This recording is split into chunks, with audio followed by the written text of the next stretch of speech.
Welcome to On Topic, a series of conversations with experts on issues of importance to Alaska. I'm Jim Johnson, president of the University of Alaska, and I'll be talking with distinguished scholars and practitioners.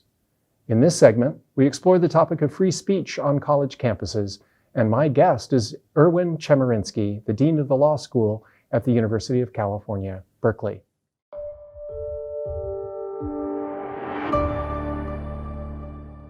Are there things that, in addition to the work you're doing, the writing you're doing, are there some bright lights? Are there some positive developments in your view, perhaps in universities, perhaps in civil society more broadly, perhaps on the court, that give you some confidence, if not hope, in our ability to strengthen our democracy? I think the commitment to free speech is more deeply embedded in our society and more widely accepted than ever before. I'm encouraged as I look at campuses across the country about how robust free speech is on a day-to-day basis. Mm-hmm. Walk across the Berkeley campus on any day, and you go to Sproul Plaza, and there's tables set up with students getting petitions, and there's people holding signs, and there might be a demonstration. And I'm fortunate enough to get to speak over the course of a year on a number of campuses, mm-hmm. and I see that over and again. Mm-hmm. There's certainly high-profile incidents. Mm-hmm. There are times where I disagree with what particular university administrators might be doing.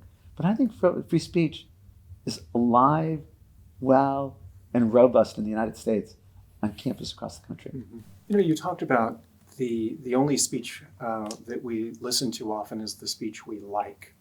And I think there's a lot of discussion in the media today and in society generally about these echo chambers. And it goes back, of course, to deep psychological tendencies of humans, the concept of confirmation bias. That is, we only allow in that with which we agree. But I think it's been exacerbated. What are some of your thoughts about how universities, how other organizations might bridge that, I think, really yawning gap that is a real challenge to our democracy? I think universities can model civil discourse, and universities can provide a basis for exposing students to a variety of different ideas. Mm-hmm. That I want on my campus and in my law school to have a series of debates on controversial issues, so long as the speakers can disagree without being disagreeable. Right. They can model how people can handle controversial issues. Mm-hmm. And in that way also, by bringing in a wide array of speakers of different views, I can expose my students to things they may not otherwise do. And I think one of the great things about where I teach is literally every day at Berkeley Law, there's 3 or 4 different speakers. Mm-hmm. There's symposium and conference every week. And then you go out to the larger campus where that's exponentially so. And that's what I think a campus and a university can and should do. Do you see any big unresolved issues in American society that have been not really either taken up wholly by the court or taken care of, if you will, by the court that we ought to keep our eyes on as we look to the court going forward? I think the most important of these may involve our political process. Mm-hmm.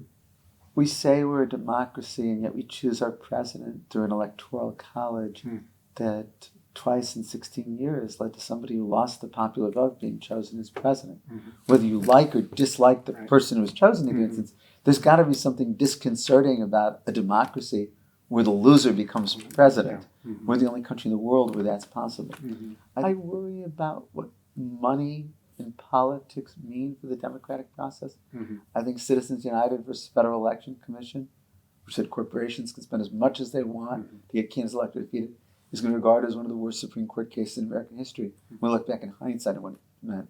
So my concerns really go back to your question earlier about democracy. Right. I worry about these as a threat to democracy. Well, Dean Chemerinsky, thank you. It's been a real honor and a pleasure for me to have this conversation with you. Thank you so much for sharing your insights. Brief though it is, because you know so much, we could spend hours and hours, I'm sure. talking about these interesting issues. For more on this important topic for universities, and I think really for our democracy, I would commend Dean Chemerinsky's book, Free Speech on Campus, co-written with Howard Gilman and published in 2017. So a very, very timely work. So Thank you so much. Truly my honor and pleasure to do this. great. Thank you. Appreciate it.